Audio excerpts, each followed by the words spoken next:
To thank all of our amazing panelists for making the time and travel to get here. I want to thank Grade A Singari Family Markets for the refreshments. And I don't want to be any longer between you and this amazing panel, so I'm going to turn it over to Mars Plater. Thank you. Thank you so much, Polly, and bringing us together. Oh, I'm just going to hold it. Yeah, thank you to the first fantastic Ferguson Library space, a space with right here. I'm excited to have this conversation. All of our panelists, while also sharing. And I'm a historian. I study history. But I don't really use history to try to change.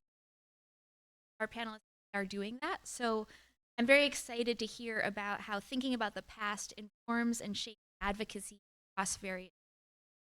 I'm ready to learn. So I'm going to introduce each of our illustrious panelists, and then I have some questions to get the conversation. And we'll break at one point for about 20 minutes, maybe. Do you all have any questions? And yeah, so while we're talking, welcome you to think about any questions. Ask our panelists. So introductions. Let's start with Vernon Rosario. He's an associate clinical professor in the Department of Psychiatry at the University of California in sunny. And he's also a child psychiatrist with the Department of Mental Health. He received his PhD in the history of science from Harvard University. Research was on the history of modern European neuropsychiatry. He received his MD from the Harvard Medical School, the MIT program in health science and technology. And Vernon has written a lot of cool stuff. He is the co-editor with Paula Bennett of a book called Solitary Pleasures, the Historical, Literary, and Artistic Discourses of Autoeroticism. That was in 1995. And he's the editor of Science and Homosexualities from 1997. He wrote The Erotic Imagination, French Histories of Perversity in 1997, Homosexuality and Science Tied to the Divorce. His current clinical research in LGBTQIA sexuality. Quite a resume. Going above and beyond. Next. Yeah. And can you all hear me okay? This is my first time with like a microphone. Yeah. Ugh. Is that really fine? It seems really loud. Okay. Okay. Liat Feller is a fourth-generation Stamford resident who is a Jewish, disabled, queer, and intersex woman with experiences across education, healthcare, and LGBTQIA+ settings. Liat uses she, they pronouns and envisions a future for LGBTQIA+ individuals, which includes autonomy and representation beyond denominational divides. She is a storyteller, artist, a person of passion, and a lifelong learner, advocating for dignified, disabled, and LGBTQIA+ inclusion within Jewish communities. Ways to their heart include rainbows, cats, and a good bowl of vegetarian pho. Me too. Liat is the president of Interconnect, a national nonprofit and community group supporting intersex youth, adults, and families. Last but not least, we have Zoe Stoller, who is an LGBTQ+ creator, educator, and social worker with a passion for spreading LGBTQIA+ knowledge, mental health visibility, and overall authenticity through social media. Zoe works to break the stigmas surrounding these topics, to create online resources with free and accessible education, and to empower the LGBTQIA+ community to be their fullest, most authentic selves. Zoe uses they, them, or any pronouns, and they are a licensed social worker who works at an LGBTQ+ health and wellness organization in Philadelphia, supervising medical case managers working with people living with HIV. They also recently began a Master of Public Health program with a goal of integrating their social work experience with community care into larger public health policy and advocacy skills. In their free time, which I don't know how they have any, Zoe enjoys creating pottery, playing video and board games with their friends, and spending time with their dog, who is perfectly named Winnie. You can follow Zoe on all social media platforms at Zoe Stoller. They look forward to connecting with you. So now let's talk. So I have some questions to ask, but this can be free-flowing. So if one of you wants to kind of pop in and build on a question, even if you've already answered it, like absolutely feel free. If any of you suddenly gets a question that you want to ask to the rest of us, go for it. I am not at all dedicated to order, so let's just kind of see where this goes. But I'd like to start actually with your history. So how did you come to the work that you do now, and what was that journey like? You can just go, whoever wants to go first can jump in. I don't know. I'm never afraid to start a conversation. Take it away. Is this loud enough? People can hear me? Cool. No, in some ways I'd say that my intersex and queer identities are the only things that I've been sure about myself my whole life. But the work that I do found me, and kind of by accident. I've had my intersex traits my whole life as they developed. And I came to this point somewhere in 2020 in the pandemic, maybe it was 2021, and I was on a medical leave from school and really looking for community. And I found an application for the community that I now lead. And I believe I said these words exactly to my mom. Either I'm going to be myself and they're going to hate me for it and I'll never know, or I'm going to be myself and they'll love me for it. And it's the latter.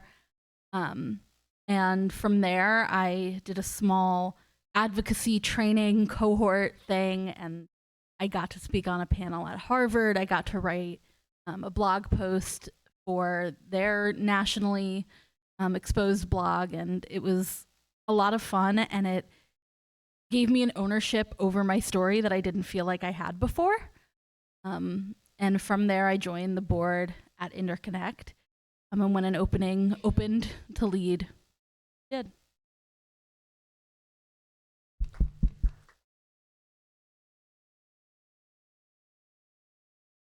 Anyone jump in? I can, jump in. Can you all hear me all I'm right? taking a long time with this one. Yeah. 4 years. Take us on the journey. But yeah, Yes. go for it, Zoe. Okay, perfect. So again, my name is Zoe. I use they, them, or any pronouns. So excited to be here with you all. I think the first part of me getting to this place in my journey where I am now really stemmed from discovering who I am. I did not kind of grow up knowing that I was queer and non-binary. I really believed myself to be a cis straight woman because that's kind of what societal messaging, gave to me. And I tried to shove myself into that box. Did not really work out for me. I ended up having a lot of mental health struggles while I was in college. And it was kind of from those struggles that I started going to therapy, really working on myself, trying to figure out who I am and how can I exist in this world and be myself, whatever that might be. Because however it was happening beforehand was not working out for me. So when I was in college, I realized I was queer, very quickly came out. It made so much sense to me, but there was also something that still was kind of missing. And it wasn't until after college, like kind of right before the pandemic, that I was scrolling through social media and happened to find a creator named Ash Hardell, if anybody follows them online, sharing about LGBTQ identities and gender more specifically, and talking about their own experience of realizing their non-binary identity. And in hearing them share their story, I had this sudden recognition and realization that this was me, and that, kind of lingering confusion, even though I discovered my sexuality, could be kind of, explained and understood through my gender identity, which I realized is gender fluid or non-binary. And after that experience, I realized how much power and potential social media can have. It can be, a really awful place, but it also can be a really wonderful place of spreading information, being able to connect with people who you might not otherwise connect with, find information that you might not otherwise know. I really had not explored gender at all before kind of happening upon, these social media pages. And I realized I wanted to do whatever it is that had been done for me and use my skills. I was also working in the marketing field at the time, so use those skills that I had learned and apply them to something that actually I was really passionate about. And so the pandemic hit. All of a sudden, I had this free time because I was working from home. I decided to just jump right into creating LGBTQ educational posts on social media for sharing about my own identities, and then doing a lot of learning and research and connecting with people with other identities in the community, both online and in person.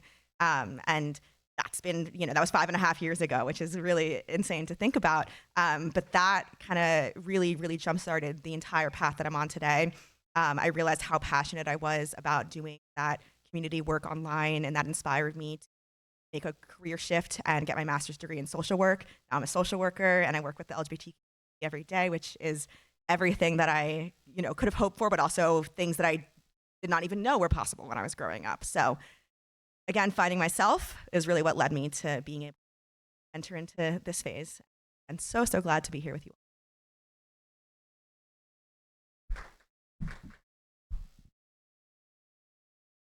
Hello, thank you all, my panelists and Polly for inviting me to be here. My history is mostly marked by confusion. Very late bloomer. I was in Stamford for the last 2 years of high school in Stamford, 70s, which is that's in my personal history experience so much. And I feel like I've been involved.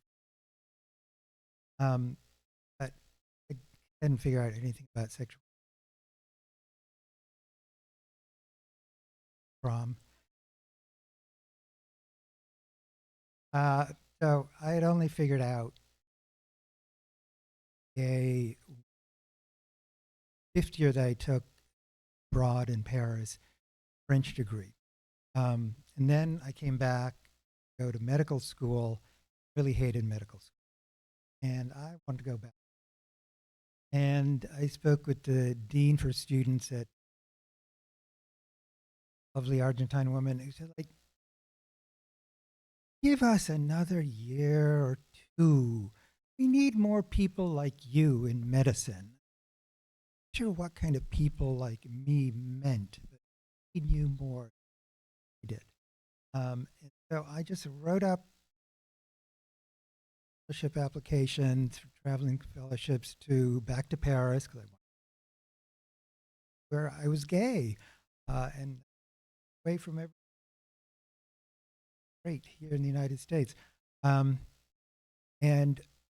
a proposal to work on medieval literature that dealt with diets, Old French and Latin. And I'd never worked in history before.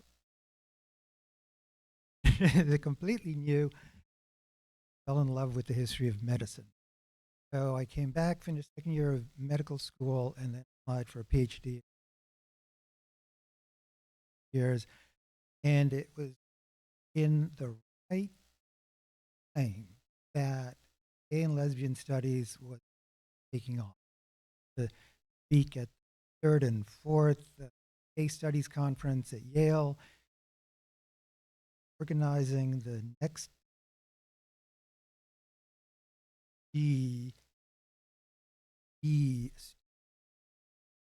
Harvard.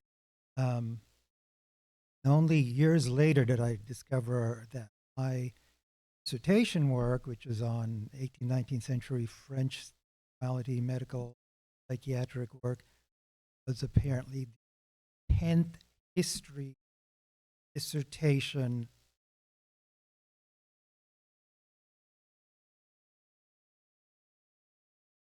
was probably not a good career move. I couldn't get a history job. Luckily, I had medicine to fall back on. And indeed, medicine needed people like me. And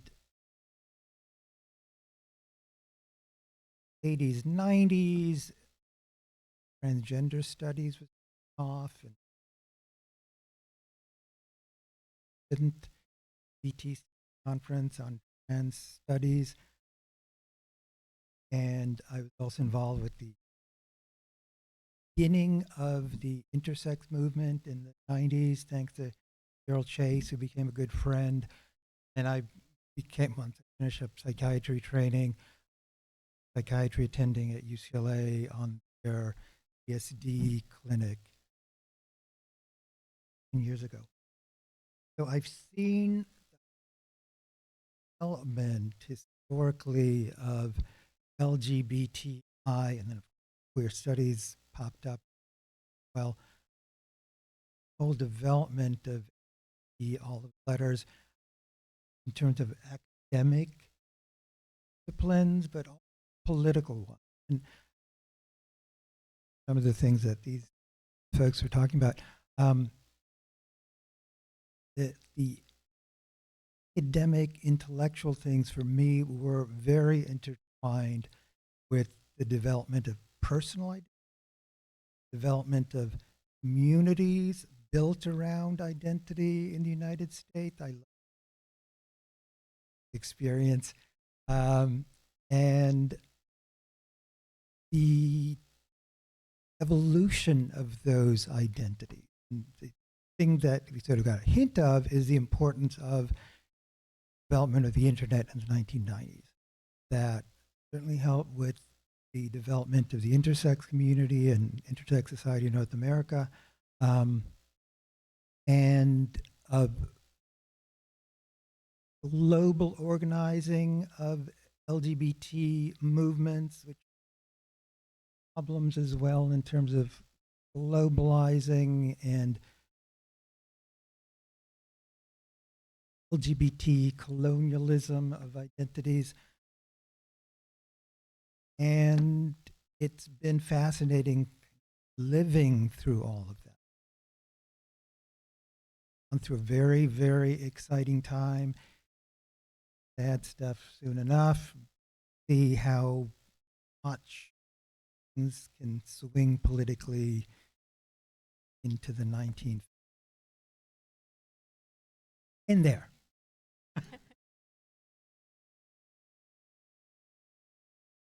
So, for all of you, knowing how you need to figure out who you never too late.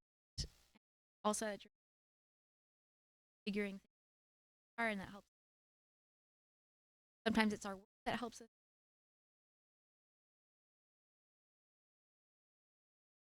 Which kind of brings me,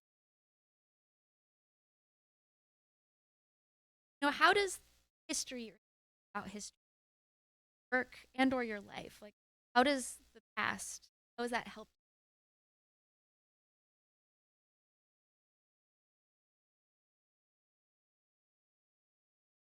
you for all? I'll jump in. So, especially this week marks Intersex Awareness Day and very soon Intersex Day of Remembrance. Everything that we do, we think about those who came before us and those steps, and that I would not be in the position I am in if 30 years ago a bunch of women with androgen insensitivity syndrome didn't meet up in New York City inspired by somebody else's meetup, and if these Yahoo forums hadn't existed and people hadn't reached out and taken risks to connect with one another, and then take the risks to include other people, which is really how the intersex movement especially got built, was by leaning into inclusion and leaning into the beauty and natural variation in what science may or may not know. All those things made it possible to be here, as well as thinking about intersex, especially Intersex Day of Remembrance is November 8th, and it's marked by the birthday of a particular author of a memoir, and I actually believe the memoir was released after her death, which was tragic. And we know that a lot of research is unfortunately written in written in blood, and a lot of laws and a lot of things that benefit the rest of us have a lot of struggle behind them. And so in all facets of these movements, but especially intersex is what I think about day to day. Couldn't be here if it wasn't for those that struggled before us. Yes, I definitely second that. It's extraordinarily meaningful to know that we are just the present part of a long, long lineage of people who have been working to fight for LGBTQ rights in the various sub-identities that exist within that very large acronym, because there's so many identities within there that all have, differing rights, kind of differing needs, differing struggles, with some overlapping things as well. So it really is very meaningful. I live in Philadelphia right now. There's a lot of LGBTQ history in Philadelphia. One thing I was thinking about kind of when Mars posed this question to us earlier was, I don't know if you all are familiar with the Philadelphia Pride flag. It's the typical rainbow flag, and then it has black and brown stripes at the top. And that was created by a person named AJ Hikes in 2017, who works in Philadelphia. And I've gotten a chance to hear them speak and connect with them. And it's just really incredible to know that, there are people who are making huge impacts, like worldwide impacts, and I live in the same city as them, and I can connect with them and learn from them and use that to inspire my work. Within kind of the Philadelphia realm as well, I work at an LGBTQ health and organization that has been around since the 80s and developed first kind of as like a task force in response to the HIV/AIDS epidemic, and then has developed since then into a fully fledged organization.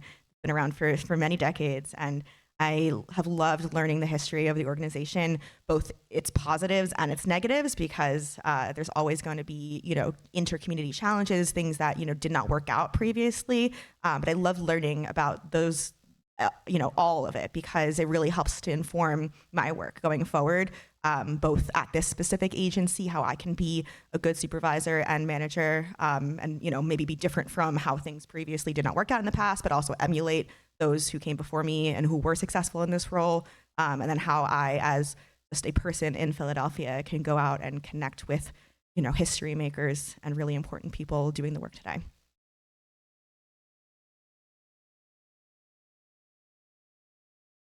And I feel like I'm right at the center of your question, because history is my field. And I really see the present through a long perspective. And identities also have changed over time. So attitude and intersex, PSD, identity issues, but term exists for millennia, and they overlap so much historically.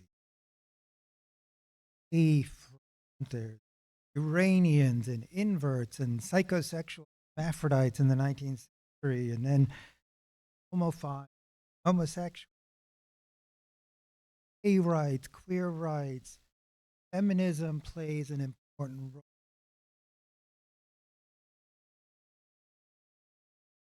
60s feminism, but think of feminism starting in 18th century in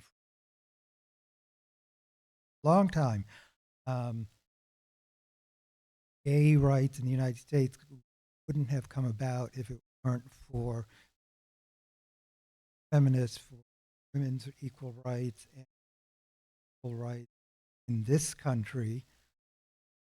And that's, I think, another important thing, is the importance of thinking intersectionally of these identity movements, own historical lineages, increasingly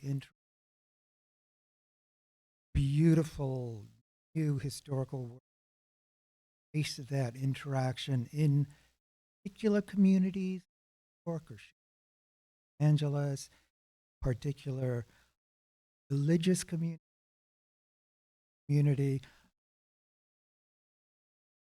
political community, the communists in the United States. And historically, I think, and historically will keep on evolving for centuries. Vernon's list of words about the class I'm teaching right now, which is queer history class. Students are all doing their own research projects, struggling because the question is always, what word do I search for? Of like, what are the right words for different? And they're my favorite horticulture ads from like the late 19th century. It's a play on the word pansy, which at first was a derogatory word for horticultural. So that's and that also what that speaks changes their time and how people understand identities. Some of those changes are pride and people back to them. In all of my next question is actually just some queer history, and we've gotten a little bit of allusions to queer history from this table. Like, what did you say them Yahoo Talks? Or no, I got it. Yeah, no, you've got it. I think I was alive, but not yet on the internet at this point. Except there is a picture or a memory somewhere, my mom will swear to it, of me at like 2 years old with a bottle in my mouth with my hands on the keyboard. And I don't know, it says a lot about me. But the intersex movement in a lot of ways owes a lot to the internet and online communication, because even once at the time the language was disorders of sexual development, even once that was a thing that was talked about, like post John Money, the connections weren't really robust in person, and there was a lot of like, I'm blanking on the word, secretivity, I'll call it. And so when I heard you say horticultural lads, what came up in my mind was how so much of the intersex movement uses imagery of flowers in nature to describe the variation and the natural phenomena of them. And so at the beginning, the Yahoo groups, they were all called the Rare Orchids, the Rare Orchid Fan Club, orchid coming from the procedure called an orchiectomy, which is what a lot of intersex people experience when they're born with internal testes and they get removed, usually because of an old misconception / lie doctors like to still tell, that those internal testes have a high rate of becoming cancerous. They're not any more cancerous than testes anywhere else in the body. But it was called the Rare Orchid Group because that was stealth. And when AIS, when the Androgen Insensitivity Support Group, which ultimately became Androgen Insensitivity Syndrome and Disorders of Sexual Development, then became Differences in Sexual Development and Variations in Sexual Development, and now Intersex, whenever those groups would meet in person, they'd be called like, the gardening club is meeting at this hotel. And we just celebrated Interconnect's 30th birthday, and someone was telling a story of like, we always giggle at the hotel when we hear someone go, wow, there's a bunch of weird looking women at this hotel this weekend. Is this what gardeners look like? Like, what kind of gardening conference is this? But it's so amazing to me how each lane of LGBTQIA plus history, like, has its hell raising all along the way and finds its way with language, and like language morphs, but experiences and resilience endure. Yeah. And there's something to this flower thing too. Like, Yes. I was surprised to see painting of gender, like colonial always being. But for now, I'd love to hear some more just like queer history, and so I'm curious if any of the panelists have hiring to an event that was really got some of it already, but got other ideas, people that our audience know about or think.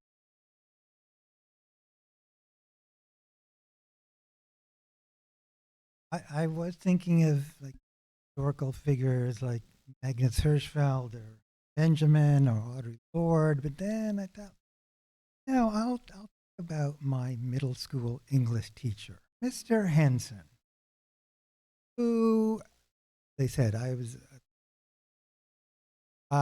So I didn't quite realize that he got talking with other classmates like Henson was definitely scarf around his neck. He had the extracurricular class, the finer things in life on to throw a dinner party, how to make cheese ball, to make your own candles, like Martha Stewart before he had even been born. And I think he set a wonderful example for even a pre-queer kid of being yourself, without any big rainbow things or lights. He was flesh.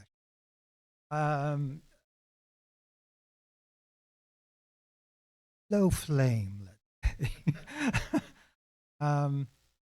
And being able to do that. And yes, there's a lot of major historical figures who are out there, but all the smaller people, the people in schools, the teachers who know every child encounters, make place for queer people. Everybody, an activist, private and tiny ways to place. Mr. Henson, thank you. That I wish I had a teacher who was, openly queer, or just could be a role model for me like that. I wish I had had people who were visible in that way, which is all the more reason why I try to be visible in my way. Although now we have much more just general visibility in media and social media in the world, but there's always could be more. But I love that you had that so early.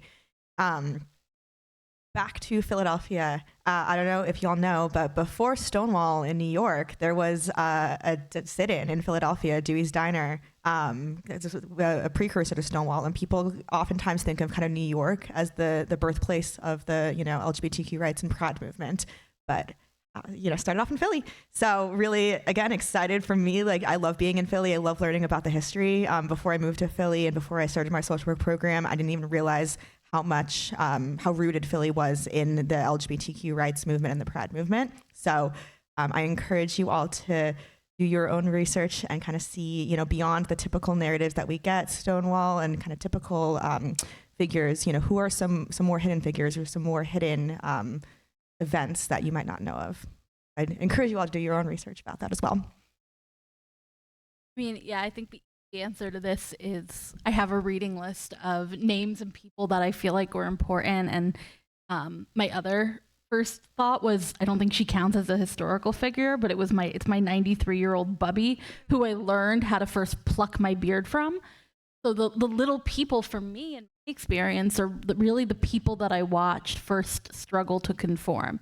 I'm not about to lay it on my 93-year-old bubby that she's probably intersex, but we get along fine, and we've had a lot of good moments with that. But I can think of the first queer representation that I had was a middle school gym teacher, who I really felt disliked me. I had a challenging relationship with physical activity because of my disabilities that weren't diagnosed at the time. But thinking back now that I'm a teacher, I see somebody who maybe figured something out about me that I didn't know, or saw something, or saw that I was not a kid among the rest who were bullying her. Like, imagine this, at, you know, all the middle school kids bullying the teacher. And maybe she was trying so hard to connect with me. I have a very firm memory of her wearing a rainbow belt, which to me didn't mean anything at the time. But I knew that as she walked up and down the bus to like take attendance on the field trip, that kids were making fun of it. And I knew that there was a reason that that was the teacher everybody was Googling and trying to learn about, and not some other teacher. And as a middle schooler, it was just, this teacher doesn't like me, I don't like her. But even then, I knew it wasn't right. And I just think back on that now with a much different lens, now that I am a queer person in education, and a visibly queer person in education. And my God, have things changed. I've had now middle schoolers in Darien walk up to me and tell me that no intersex person needs to change their body, and that they learned about the word in a book they read for Pride Month last year in school, and all of these reasons why things are so different now.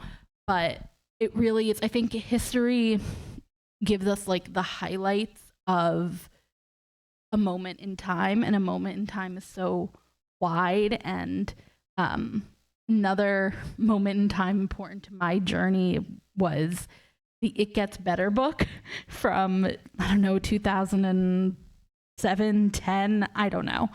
But a bunch of creators in like the first heyday of YouTube, everybody and some celebrities all put together like little short vignettes and stories, and they put it in a book called It Gets Better. And it was, you know, a letter to every gay or queer kid in America.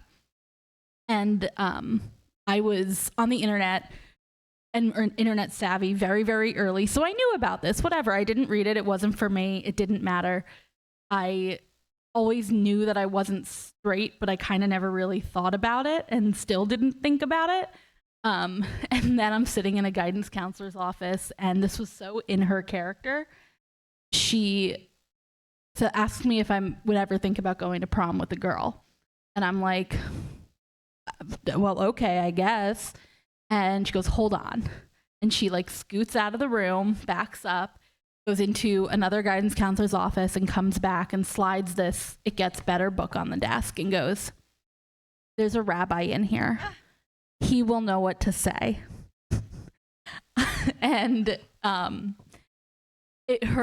she like matched my energy of it not being a big deal. And I only ever read the one passage from the rabbi, and I don't remember which rabbi it was. I'll have to look back. But something that was created to capture the historical moment ended up being the connection point, and really was like the thing that this counselor used to tell me, like, it's okay that it's not a big deal, and it's okay if it is. And yeah, so I don't know. History is everything. All these answers are reminding us that, you know, some queer people become famous and remembered, some events get remembered and some don't, but everyone just being themselves authentically changes that world. You know, like, I think of queer history as an invitation for everyone to be more free, right? Because being queer is a rebellion. It's a refusal to follow the norms of, or refusal to think for everyone themselves. Major, and all the people that you were talking about are doing that. Cool. Sometimes queer history is a little more complicated. I'm thinking now about queer people are complicated, and the history we make is complicated. Stamford Pride recently tweeted an Instagram post about a really complicated participant in the Stonewall Uprising of 1999. So, as many know, this was a turning point in organizing battle against the. And this person, showcased by Stamford, was a police officer himself, actually, in Stamford. So that's complicated in itself, right? As a police officer, your police officer, Stamford takes part in this battle against work. But gets more complicated than that, which is that though the uprising would not have happened without trans, he is virulently, and so yikes, that's complicated. So I'm curious what you all think about, like, how do we as individuals, organizations, grapple with the complexity of history and queer ancestors too, who are complicated, messy people, not all perfect. Well, like, we can imagine our ancestors on a pedestal of not how it about that. What do you do? Oh my God, I live in the mess. Yeah. I live in the mess, and it's everywhere. Anywhere that there's labels, there's going to be mess, and anywhere that there's people, like if there's the joke of 2 Jews, 3 opinions, like there's 2 queer people, there's probably 8 opinions, right? We all contain multitudes, and each one of them has their own opinion on something.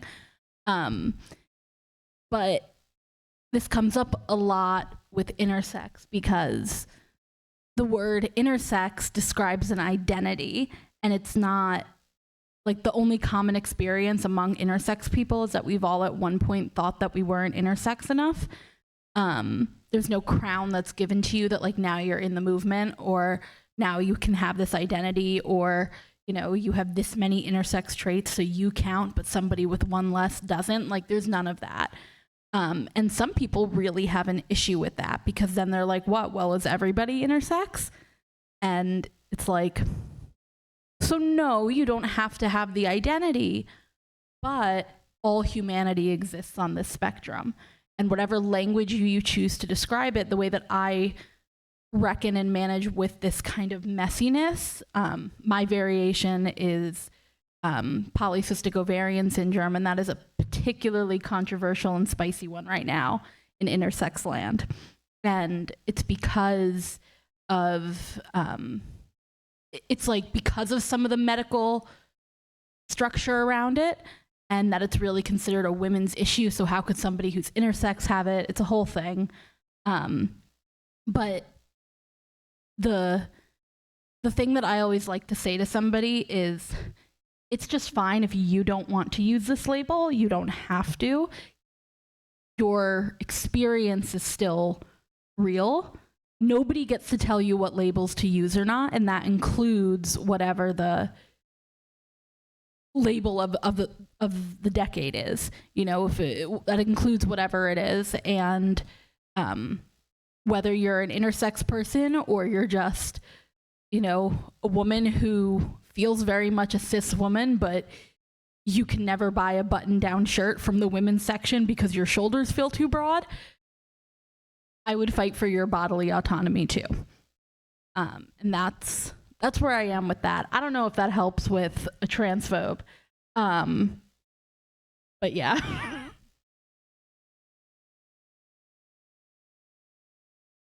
Yes, people are messy. Things are messy.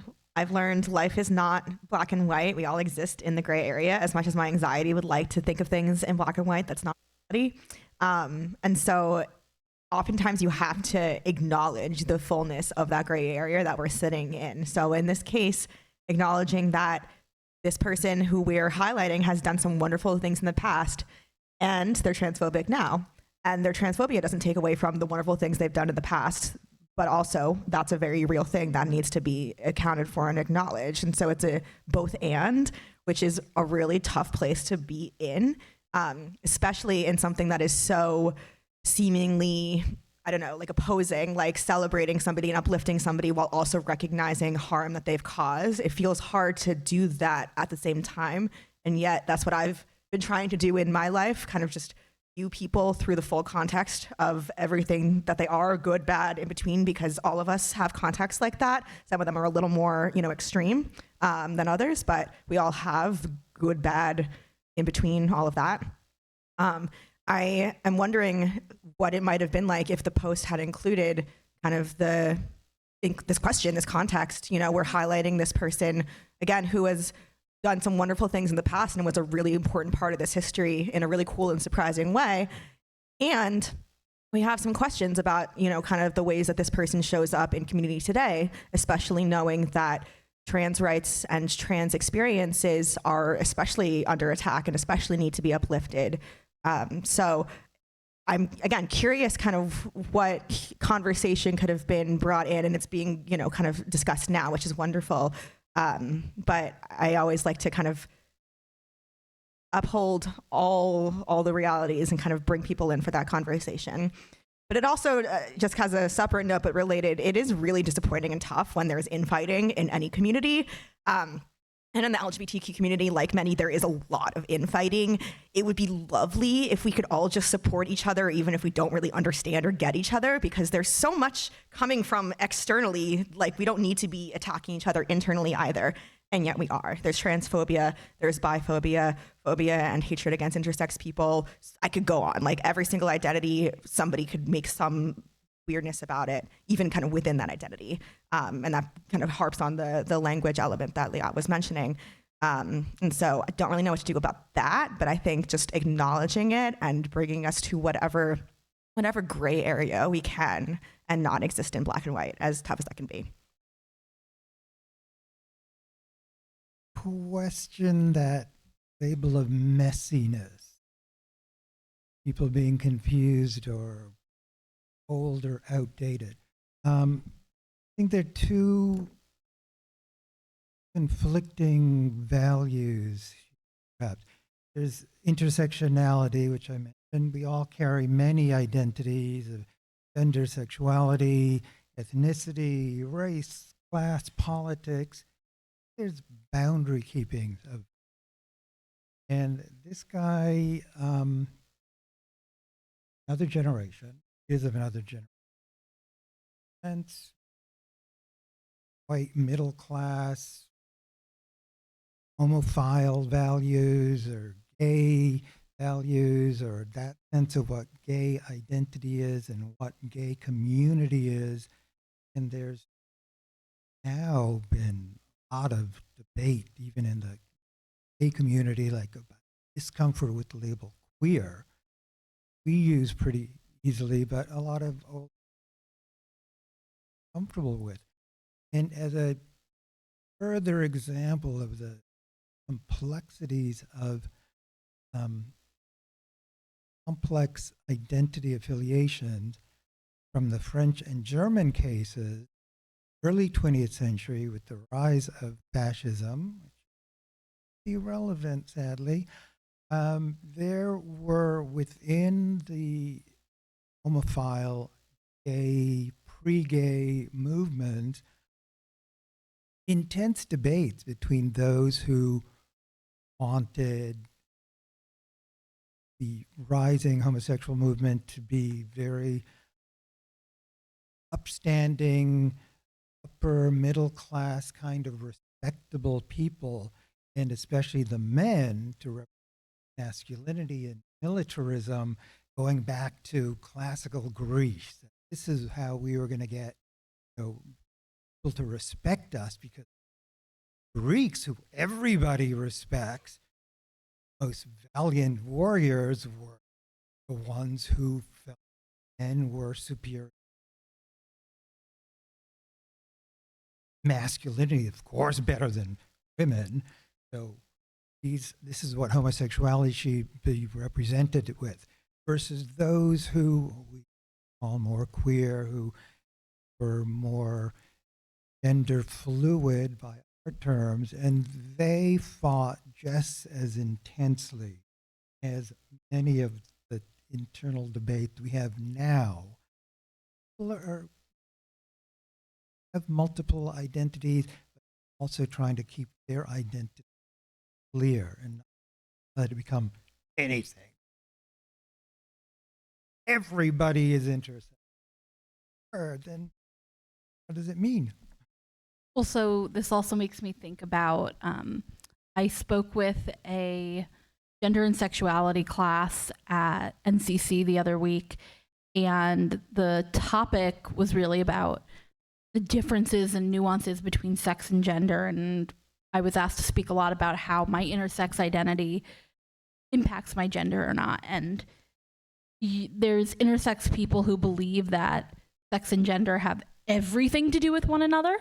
And there's intersex people who believe that it has nothing to do with one another. And there's intersex people who identify as trans, and there's intersex people who don't identify as transgender, but who identify as intersex as their gender, which in and of itself asks this question of what is the boundary between sex and gender, and does it matter, and what is, if this is for a survey, I'm going to answer one way, versus if I'm having a discussion here, I'm going to answer another way. And it comes back to like, the structures are all continuously morphing, and the language is all continuously morphing, and the infighting always exists because if nothing else, we've always had passion. Like maybe that's the one thing that has united the community all along. Like we're all super passionate about everything. But each person, even with the same language, is going to experience things a little bit differently. And we probably need all of us, like probably the diversity of ideas about that's probably a strength. Which kind of brings me to the elephant in the room, which has been here, which is just that things are very bad right now. It's a bad moment. It feels like a moment where people, especially trans, are being used as scapegoats for problems and all the problems in general that exist in this country right now.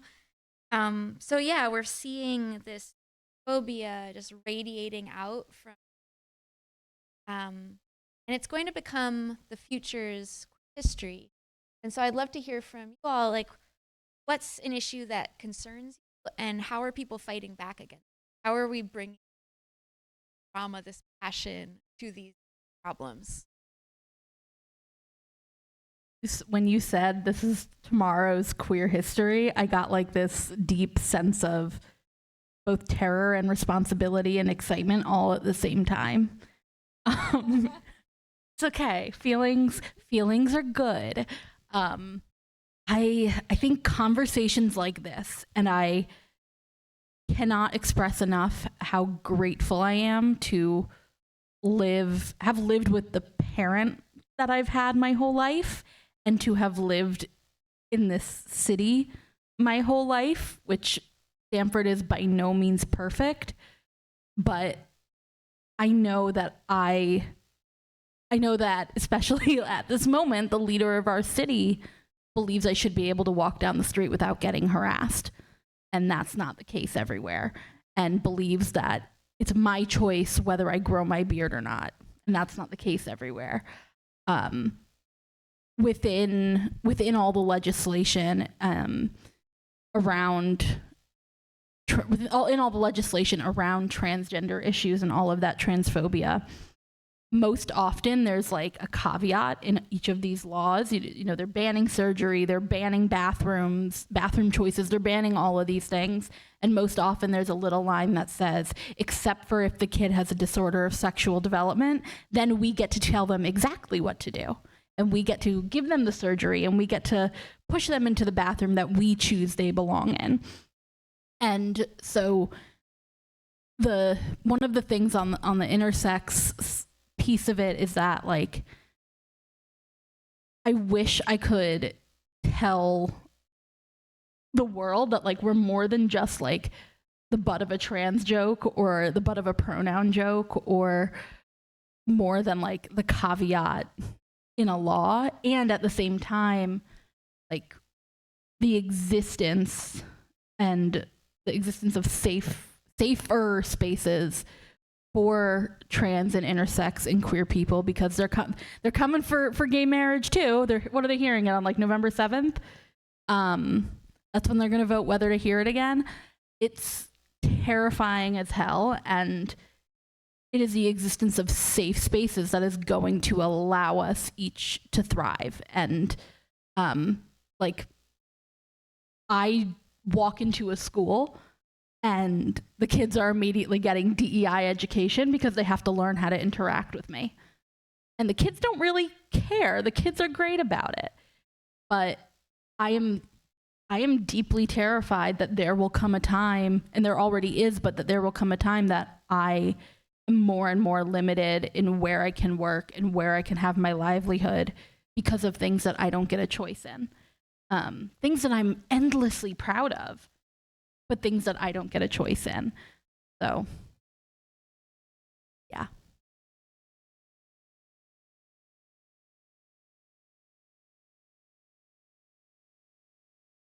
Yes, we are living in scary times for sure.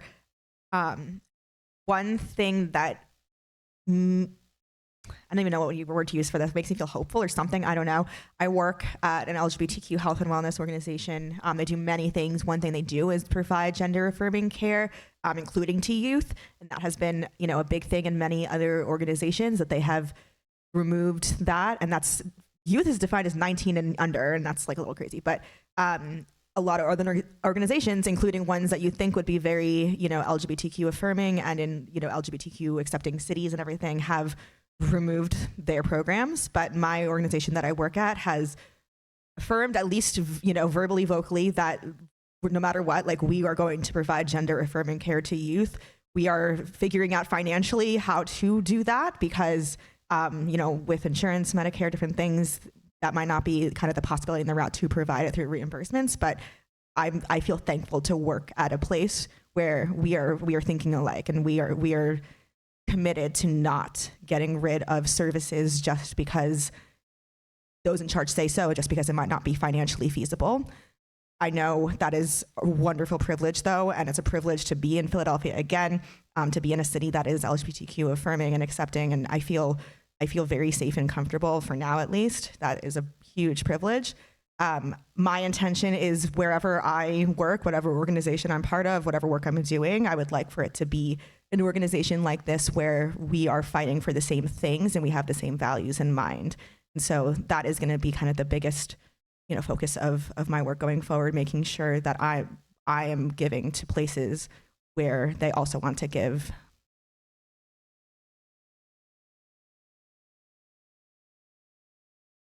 No doubt this is a rotten time. This is a reminder that progress is guaranteed. It's not.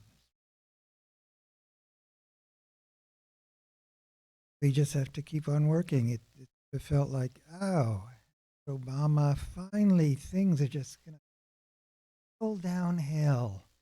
Things are just going to thing have that working us to be ourselves in whatever context, live and work politically to be able to. I think we might have had something about, we talk to younger people about, younger person, don't give up. Yeah. Burning at the stake. Think of Freud, 38 or so, when he wrote to friends still in Vienna, "Oh, we've made a great deal of progress. Once upon a time, they would have burnt me at the stake. Now they're just burning my books. Things could be worse." Terribly inspiring, but historically, we're talking about history, things have been worse. Lucky that that's so much better. Actually, that does make me feel thinking of we've been here before. Not exactly here. Like, and if you look back at queer, there are a visibility, backlash. In all of these moments are finding ways, and that will be goodness. So one would wish that better and better will reach that way. But for me, there's hope in that. Got through the past horrific things. I'd love to know now what questions you all have for us. Holly can go around with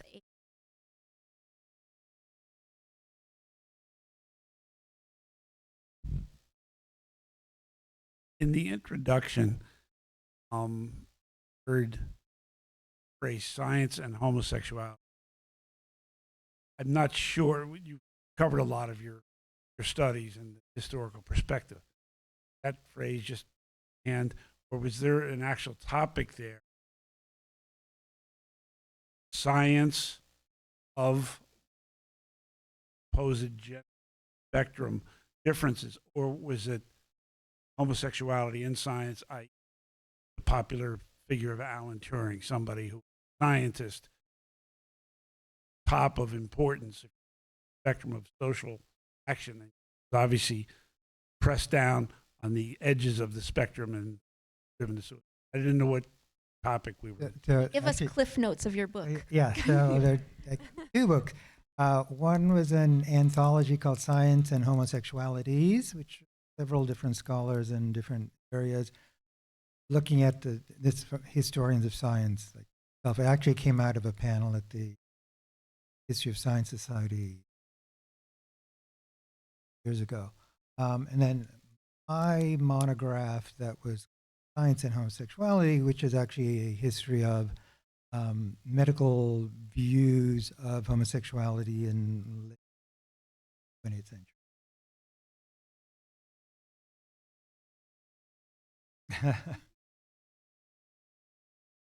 This book right here, probably. They'll probably.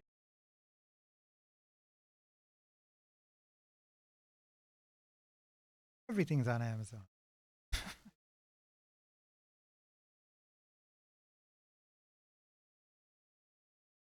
Well, thank you all for a very interesting and enlightening kind of cross-generational discussion. I was curious when you were at the end talking about Obergefell and overturning that, and some of the aspects that weren't talked about were the economics of sex and gender in the United States, because what Obergefell made possible for a lot of my friends was to marry women, their girlfriends, and form an economically viable spousal unit with access to purchasing property and benefits and everything like that. And there's, overturning that also takes a lot of economic power away from same-sex unions in the States. And I was wondering if you had any thoughts about that, about what might be going on there. It's a different angle looking at it, but it's actually a very important one when you look at healthcare benefits and property ownership. I think it pinpoints an answer to another question people often ask, which is like, okay, talk about same-sex relationships, but what the hell does that have to do with being transgender? Why does the T belong in the acronym? Why does the I belong in the acronym? And it's because all of these things get at concepts of sex and gender. And when Obergefell versus Hodges, if that wasn't here now, or if it, God forbid, gets overturned, those are the things that are being attacked, are things based on sex and gender. And that's why any queerness that has to do with sex and gender is included in that acronym. I don't know. It's terrifying, and I know of a couple really good organizations that are doing good work around it and like preparatory work around it. One of those is called Connecting Rainbows, and that's a legal firm, and I know the person that leads that pretty well. But it's a very interesting angle that I am actually going to take note to arm myself with knowledge better against.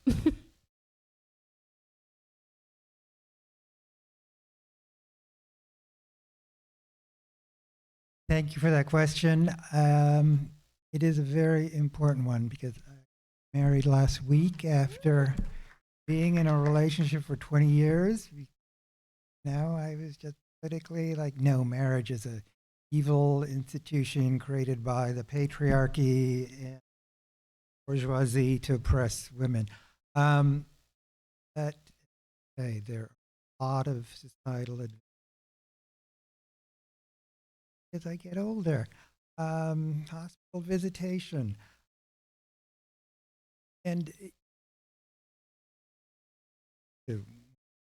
20s and probably on the camp, like, this isn't where we should expend our LGBT energies, because it's like a whole class fight, it's like gays in the military, bigger thing that we gay people should be working towards, but and it also seemed kind of conservative, but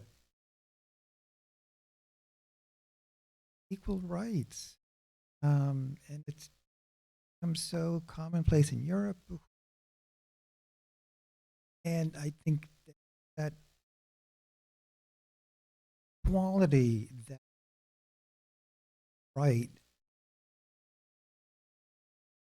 going to be a faction of those people who do think of queer folks, whatever stripe, as being equal to.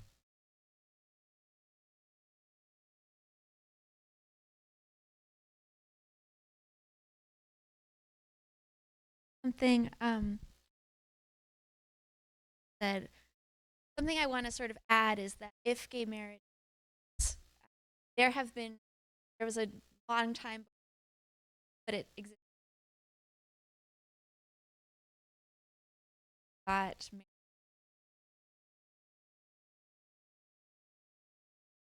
sex and 1890s, there's a craze female husband. There are all of these, right? Like well, they realize our women are our husband, and stuff mixed. Basically, the point is, gay marriage has always been happening, whether it's legal or not, and I hope it stays legal for all of these reasons. But like, there are gonna be people figure out how to be gay, do crimes. That's I'm straight married, for example. House has changed sex and I haven't. So, like there'll be so many relationships like that, and queer creative. So we hope it doesn't come to that, but I think that there's a history for gay marriage. If we're in an after gay marriage period, like we'll figure some things out. Hope it doesn't come to that. They though. think they've got women dressing as men now. Like, just wait. Yeah, But, right. yeah. We're gonna trick them so good. They aren't gonna know what to do. My question actually very much in line with those comments. Historically, there's always been underground activities that have supported in a variety of ways. And I am wondering for you what you have been seeing in terms of new intentional effort in organization support, but ground less in activity where we are right now. So something that we're doing at Interconnect is thinking very intentionally about our language and finding ways to let people know that we absolutely are a queer organization, but also communicate to families who might be more hesitant, because what's special about Interconnect compared to other intersex organizations is that we engage with the whole family, not just support for the intersex person, which means when there's a conservative family that has a kid with a variation, we are supporting them as well. And even if they are, freaking out about what to do medically, that we are able to, be gay, do crimes, and give them the information in a way that's digestible to them so that we can make a difference. And also just in terms of like merchandise and names, we're coming up with a lot more ways to show our faces, our organizational face, and be visible while maintaining privacy for our members, and maybe not using our brand name, but just using our orchid, or using a lot more flowery language. No pun intended there. but there's a lot, and I thinking as we were telling some of these stories in the last couple of comments that like what's going to make the difference in the underground and in the above ground are the people and places that have the balls to speak up where their voices are being heard. And that's acknowledging that for every person who does speak up, there's a calculated risk and a calculated space where they will choose to speak up, and that's valid. And like, it's the states that don't have the trigger laws, you know, that are going to be making the difference. And it's the people who are going to make trouble and get straight married, even if it's not a straight relationship. And it's going to be the teachers who have the rainbow in their classroom, but it's not the pride flag, but that's the only thing that they're allowed to put there. Just ways to tell the next generation that we're here and we're not going anywhere and that we see them. Like a rainbow belt, exactly. God, this teacher now lives like elsewhere and has done 1,000,001 other things. And I don't know if I'd be terrified to run into her or if I would love to sit down and have the conversation. I think I'm terrified that I would find out that like my worldly perspective on it was not the case at all. But so I'm just gonna like keep my worldly perspective. But yeah. Yeah, I completely agree with what you kind of shared at the end. Just doing things to make the next generation know that we are still here. We are still providing services, whatever those might look like for the individual organization. So I was thinking again of the LGBTQ health and wellness organization that I work at. We as an organization do a lot of like kind of tabling and like going out into community events to share about our services, which are a wide variety of things like STI testing, HIV prevention, HIV care, in addition to gender affirming care and kind of what one might think of as, you know, quote unquote trans care.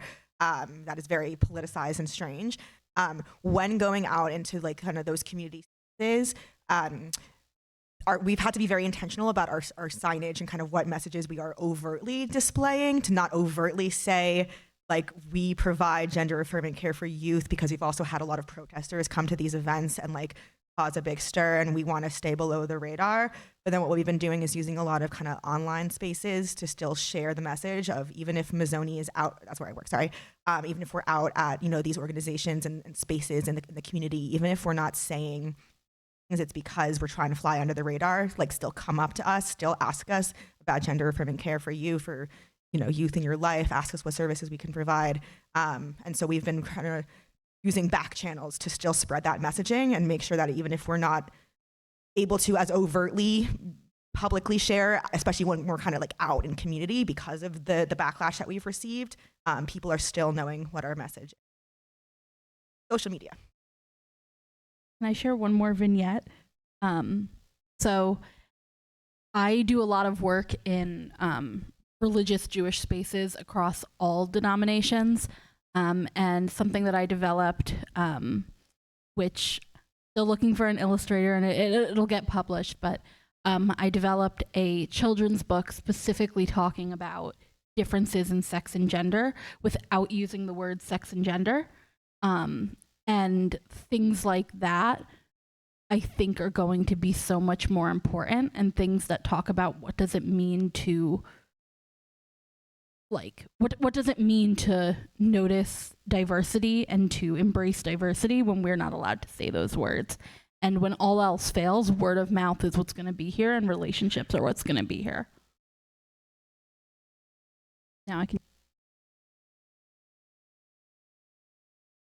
Love your question, just for bringing up informal network and thinking historically, those were how people met. Mattachine Society, Bilitis, and they sort of being replaced internet servers and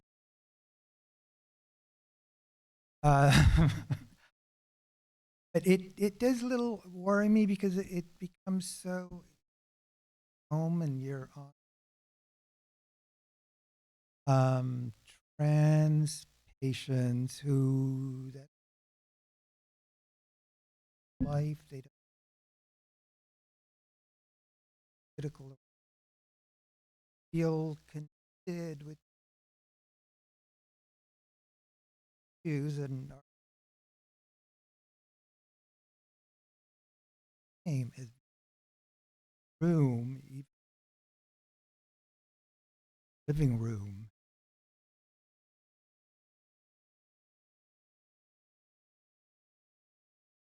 Political action, a little bit. And this will go back. I've been in New York for the last week, and there are so many exhibits of a queer content. One, about network, an exhibit at the Metropolitan on the Casa Susana. Trans World, yeah, magazine. It was this retreat in the cat. Great couple, the husband was her, and so it was a place in the 60s where men could go and women and be themselves. These photographs, Casa Susana. Oysters, which I've been to in many decades, gorgeous exhibit, reality in the Middle Ages. And so many queer things in there. It's specifically in the introductory material, it says, you know, they're trying to clear the path. But I sort of make a distinction between two types of queering the path. One is just the projection of like bottled water. How is that queer? Versus scholars who go out there and really dig up things that have been letter, civil material, gotten LGBTQ people. In this case, with the closures, hermaphrodite,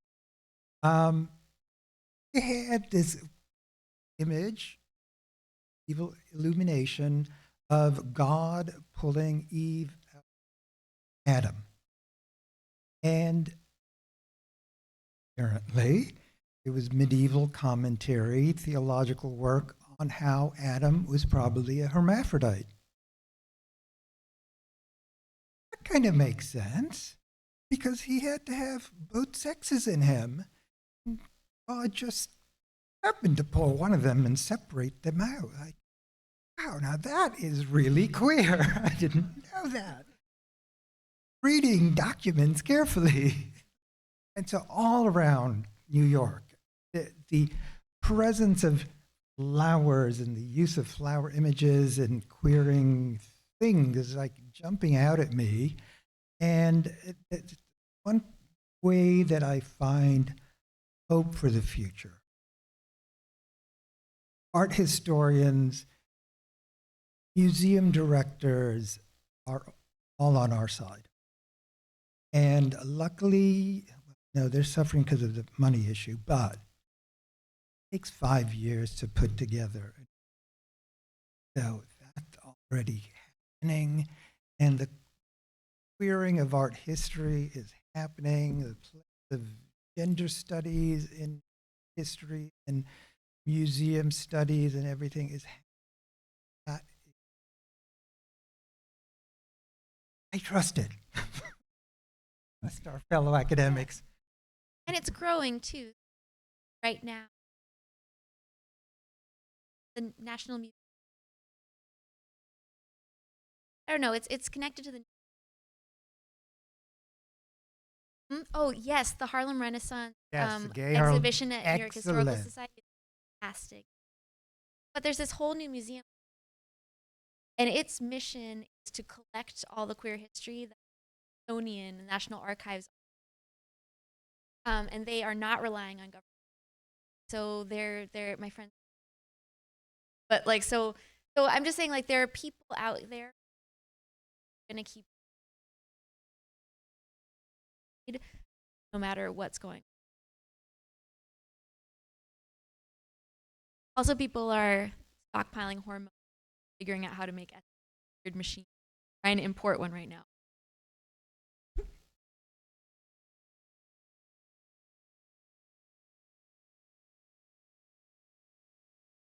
I have one, maybe out with. Is there advice would you like to share with younger members?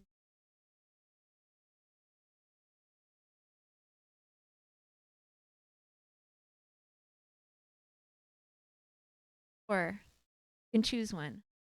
How has Stamford? I choose Could do both. Yeah, do both. You're our fourth Um, generation Stamford. Stamfordite. I don't know. Stamfordite. I'm new here. I'm new here. I mean, 10 years ago, I was the only person looking like me walking around, and I'm not anymore. And when I was in middle and high school, I didn't have anyone. I couldn't Google and find that somebody like me lived here.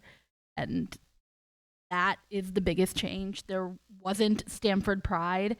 My high school, I went to AITE. They called it Gay ITE because it was a school for all the weirdos. And I don't think I could have gone anywhere else. We had a rainbow club, and it had like 4 people go to it. And then, I went to college in Baltimore, and there you could never get a queer affinity space going because the whole campus was an affinity space. And I came back, and the larger Stamford community and the support from the city has been so positive and has really developed like exponentially, I feel like. And for so long, I've like been on the earth for like a minute, but the queer community in Stamford is like caught in this weird geographical space between like New York and Boston, and like, yeah, there's New Haven and all of that, but like in terms of major queer spaces, but we're holding our own, and it's really freaking cool. And I think like what I would want to tell somebody younger is just that one should follow their intuition. Don't do everything on impulse, but follow your intuition. And that it's okay not to know what labels feel right and what you want to be like. It's okay just to be without knowing.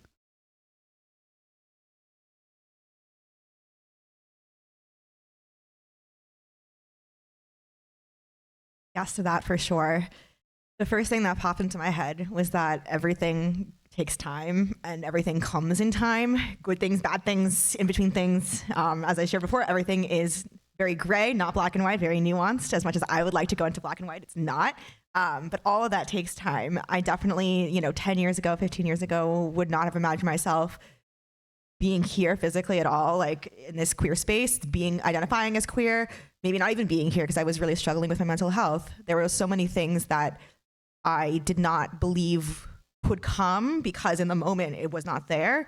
But in time, I have discovered myself. I've created a life that I really love living. I continue to create it every day because that's what life is. And it continues to shift and change based on new things that I learn about myself because we're always learning new things about ourselves. And again, all that just comes in time. And so if this present moment doesn't feel the best, that doesn't mean that every single future moment will feel like that. There could be better moments along the way. Things change, and just have to be part of that change. This is amazing. This is not what I would have thought it would have in 1980.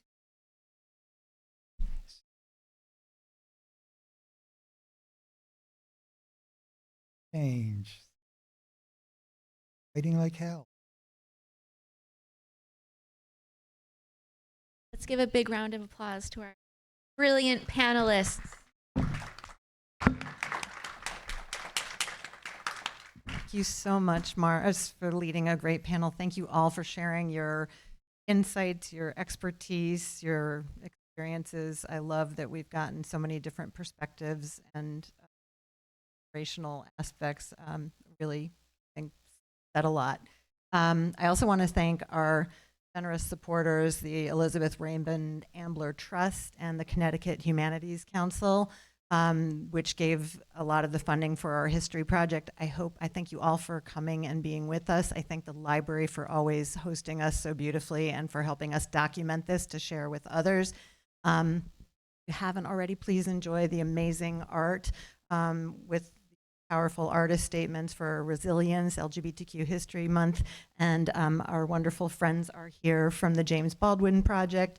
Some amazing art. You can click on QR codes to learn more about James Baldwin and the artists that have interpreted him. And this is one of Stamford's 3 AIDS quilt panels that were created here in honor of loved ones lost to AIDS.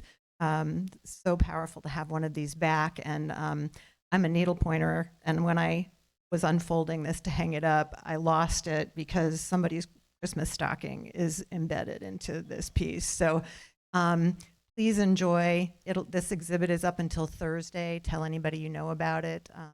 I hate taking it down because I think it has been a really amazing show. So thank you for being part of it, and thank you all for being here. Thank you, Stamford Pride, for hosting. Hi.